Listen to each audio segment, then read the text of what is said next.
The green goozed over the edge of the pool, glowing like a neon monster in the night. I stood at the top of the diving board, holding the last bucket. My fingers were sticky, my shirt ruined, and my heart was pounding so hard I thought it might explode. Down below, Karen screamed, "What have you done to our pool?" I didn't answer. I just smiled. Because this wasn't our pool. This was my pool. And she had no idea what was coming next. The thick slime bubbled and glowed, lighting up the backyard like it was straight out of a sci-fi movie. Fireflies hovered around it, confused. The neighborhood kids stood behind the fence, wide-eyed, mouths open. And Karen? She was still in her bright pink bathrobe, clutching a rolled-up HOA letter, staring at the mess like I had poured lava into her living room. I held the last bucket above my head, and I let it fall 1 hour earlier. Let me rewind a bit. It all started on a quiet Saturday morning. I had just finished vacuuming the pool. The sun was warm, the birds were singing, and I was sipping lemonade like a king on a throne. That's when Karen came in like a wrecking ball wrapped in hairspray. She didn't knock. She didn't call. She just walked through the gate and started barking orders like she owned the place. "Excuse me, you need to skim that better. There's a leaf near the shallow end." I blinked.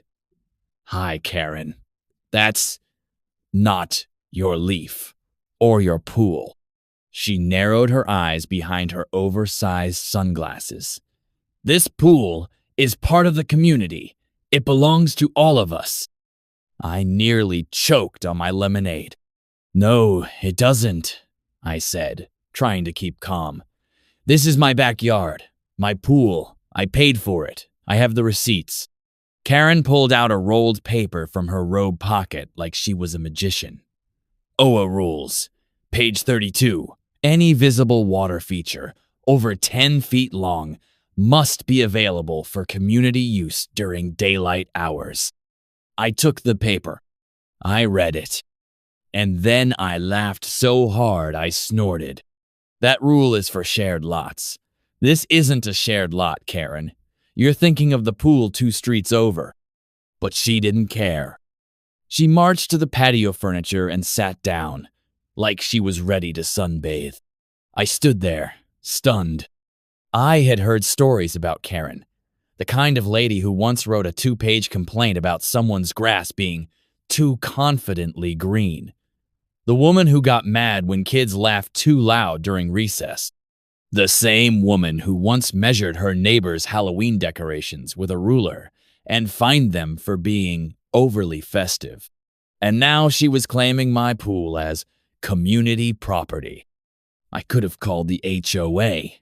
I could have talked to a lawyer. But I didn't. Instead, I had an idea. A glowing, goopy, glorious idea. Back to the present. I was in the garage 15 minutes after Karen stomped off with her official complaint.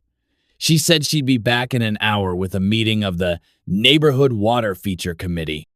Whatever that meant. But I didn't care. Because I had a plan. I pulled out every bottle of school glue, every packet of neon green food coloring, and every box of borax I could find. I even borrowed some from the neighbor's kid, Timmy, who was more than happy to help. We mixed it in giant tubs, stirring like mad scientists. Timmy's eyes sparkled. "Dude, this slime glows." I grinned. "Oh, it's about to glow all right." By the time Karen returned with 2 other angry-looking ladies in sun hats, I had already dumped the first few buckets in. They came through the gate like it was a courtroom.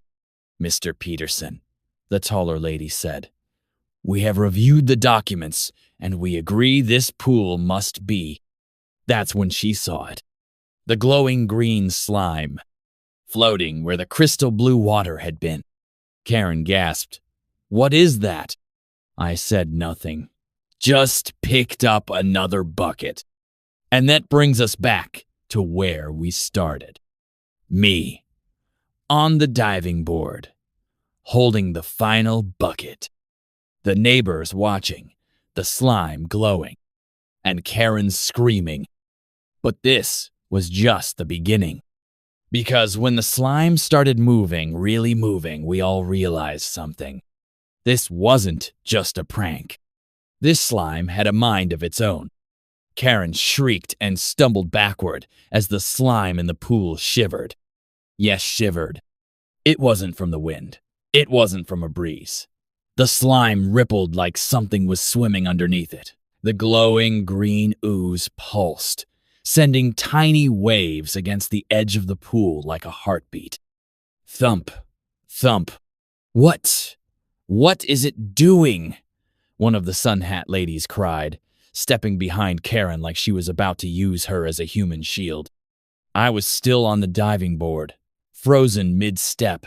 My last bucket of glow slime now floated on the surface, adding to the shimmering green mass below. At first, I thought maybe it was just the wind. But then, a bubble rose from the center of the pool. A big one.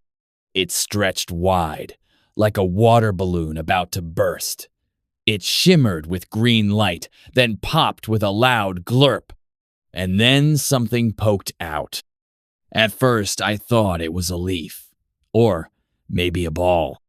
But no, it was an eye. A huge, blinking, slimy eye. Timmy screamed from the other side of the fence. "You made a slime monster?" "Two didn't mean to," I shouted. Karen looked like she was about to faint. "This is a violation of several HOA rules." The eye blinked. Then another eye popped up beside it. Then a mouth. A giant, dripping, slime-covered mouth with big, goopy teeth. It grinned. A horrible, slow, melting grin. The slime monster rose out of the pool like a nightmare made of jelly. It had long arms made of sticky goo, and its belly was full of half-dissolved pool noodles. A plastic floaty was stuck to its back like a hula hoop. The sun hat ladies ran. Karen didn't. She pointed at the monster, hands shaking, and screamed, "I demand you go back in the pool. That is community property." The slime monster tilted its head. Then it growled. Low, gurgly, like a clogged drain mixed with a lion. And then it reached out slowly toward Karen. I jumped off the diving board and landed hard on the lawn, yelling, "Run, Karen!" But she didn't run. She pulled out her phone and shouted, "I'm calling the HOA president!" The monster roared. It was loud, like a tornado inside a washing machine. Karen finally took the hint and sprinted across the grass, losing one slipper in the process. The monster didn't chase her. Instead, it turned to me. It raised one gooey hand and waved. I blinked. "Wait, are you friendly?" It nodded. Slowly, Timmy shouted, "Dude, you made a pet monster. That's awesome." The monster nodded again, and then it pointed at Karen's house. Then it flexed its slime muscles. Then it grinned. I gasped. "Wait, are you saying you want to help me get back at Karen?" The monster's smile widened. Timmy was practically bouncing behind the fence. "Bro, you have a revenge slime." Karen, now halfway down the block, shouted, "I'm reporting all of this. This isn't over." But the slime monster had already turned toward her house. It dragged one goopy foot out of the pool and started sloshing across my backyard like a Jell-O tank on a mission. My heart raced. This was getting out of control. I never meant to create anything. I just wanted to prank Karen. I just wanted to protect my pool. But now, I had a glowing, living, thinking slime monster. and it wanted revenge. I ran after it, yelling, "Wait! Don't do anything crazy!" But the monster didn't stop. It oozed through the open gate and into the neighborhood. And that's when the screaming started. Doors slammed, sprinklers snapped off. Someone's cat flew straight into a bush. And at the center of it all was my slime monster glowing like radioactive jelly, squelching its way toward Karen's house like it had one thing on its gooey mind: payback. I sprinted after it, heart pounding, legs burning. "Wait! Slimy! Slow down!" Yeah, I named him Slimy. Didn't have time to think of anything cooler. Besides, it kind of fit. Timmy jogged beside me, holding 2 GoPros strapped to his head like antennae. "This is insane! It's better than Alien Invasion Night on the Sci-Fi Channel." "This isn't a movie," I snapped. "Tell that to the giant monster you accidentally created," he yelled back, grinning. We turned the corner just in time to see Karen's prized gardenia neat row of rose bushes, trimmed into little animal-shaped scows splat under Slimy's feet. He didn't mean to, but Slime isn't known for grace. A green foot squashed her rose bunny. Another gooey limb slapped over the garden gnome that used to glare at me every time I rode my bike past her driveway. Karen burst out of her front door holding a golf club. "Stay back, demon. You're trespassing." Slimy paused. He looked confused. His head tilted again. One of his eyes blinked faster than the other. Then Karen did the unthinkable. She threw the golf club. It hit Slimy right in the belly. It didn't hurt him. He was made of slime, after all, but it sank into his goo with a sickening schlork. Slimy looked down, looked up, and then he got mad. He opened his mouth, and this time, the roar was louder. It shook the street. Lights flickered. Car alarms screamed. Slimy reared back one arm and slapped the air. The result? Karen's entire inflatable flamingo lawn display flew up and into the sky like pink balloons caught in a tornado. One landed on her roof. Another hit her neighbor's mailbox. And the last one? It popped with a sad little foot, raining glittery pink feathers. Karen ducked. "You'll be hearing from my lawyer." But Slimy wasn't done. He moved toward the garage. And I remembered. "Oh no," I muttered. "The HOA files. Karen keeps copies of every complaint she's ever written in there." Slimy raised both arms like a wrestler about to body slam a monster truck. "Wait!" I shouted. He paused. Only for a second. Then, crash. The garage door exploded off its hinges, soaring down the driveway like a sled of doom. Paper flew everywhere forms. Warnings, violation lettersaw fluttering through the air like angry butterflies. Karen screamed, shielding her face as one of her own HOA memos smacked her square in the nose. Slimy stood in the wreckage, his arms out, triumphant. Timmy was filming it all with both GoPros. "I'm posting this to everywhere. TikTok, YouTube, Reddit. Bro, we're gonna break the internet." Karen didn't care about the internet.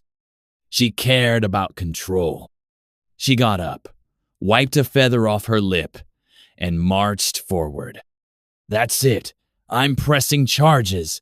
I'm calling the police, the fire department, the animal control, whatever it takes to evict that creature." Slimy hissed, bubbles forming on his back like boiling stew. I stepped between them, holding up my hands. "Look, Karen, maybe we got off on the wrong foot. You poured alien goo into your pool and unleashed a weapon of mass destruction on my begonias," she shrieked. Slimy took one step forward. Karen took one step back. And then, blue lights. From the end of the street. Uh-oh. A police car slowly rolled into view. Karen's face lit up like Christmas. Ha! I told you. I told you. I froze. What was I supposed to say? Hi, officer. This is Slimy, my glow-in-the-dark monster made out of school supplies. He just wants to hug people and occasionally destroy their garages. Slimy backed up. He was scared. Timmy whispered, "Dude, they're gonna take him." The officer stepped out of the car.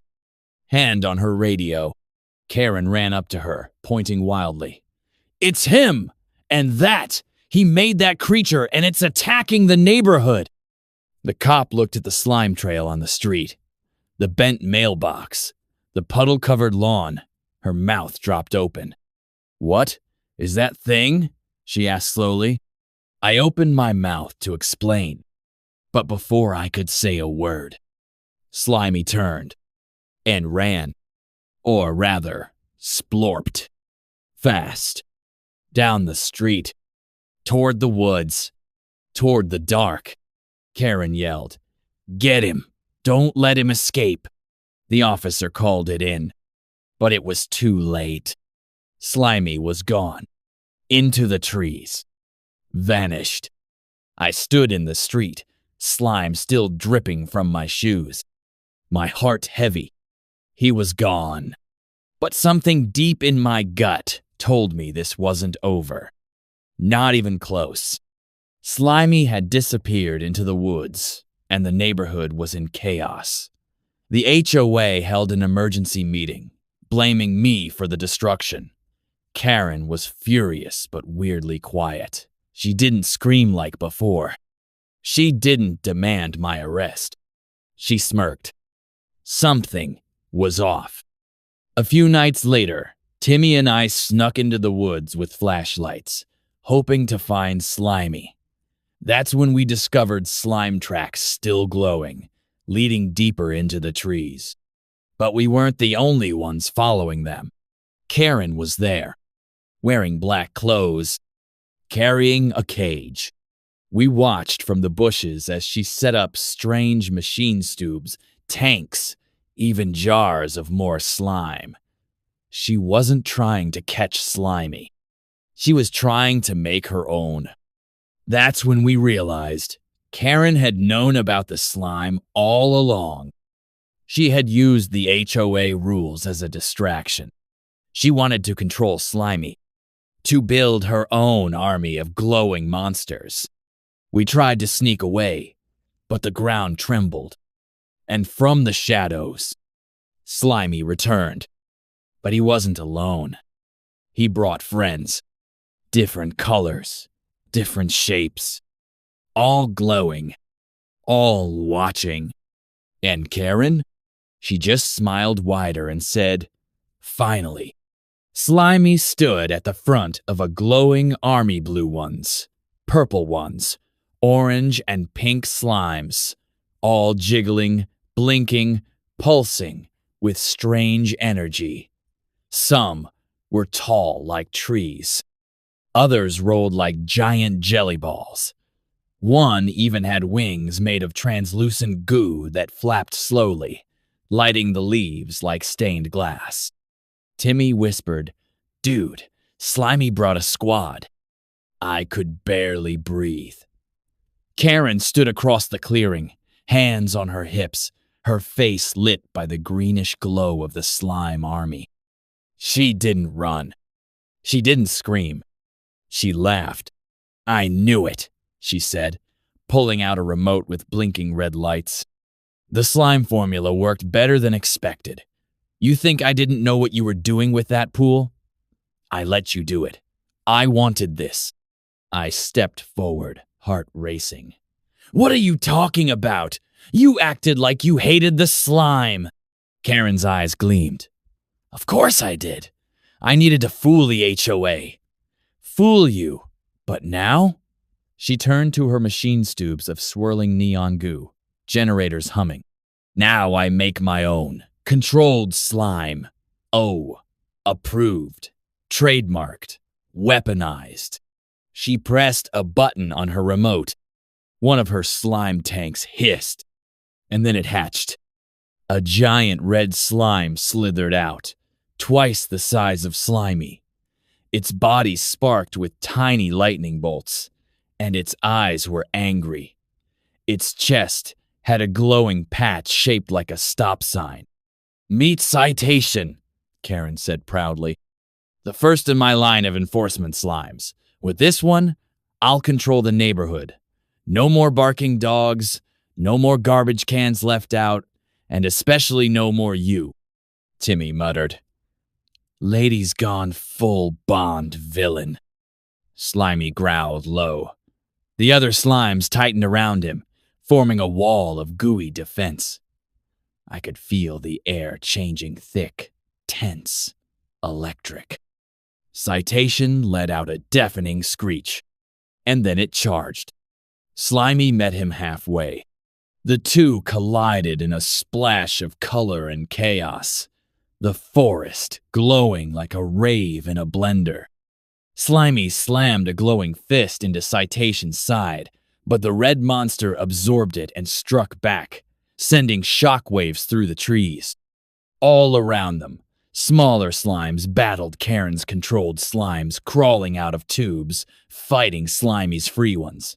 It was jelly mayhem. Timmy pulled out a wrench. Why did he have a wrench? And said, "We gotta help." I stared at Karen's machine. The core glowed in the center pulsing, protected by glass. If I could break it, the control link might shut down. I ran. Karen screamed, "Stop him!" Too late. I grabbed a branch, swung like a baseball bat. Smash. The control core shattered in a burst of sparks and slime. All of Karen's red slimes froze. Citation turned his head sharply. He staggered. And then, Slimy punched him straight into a tree.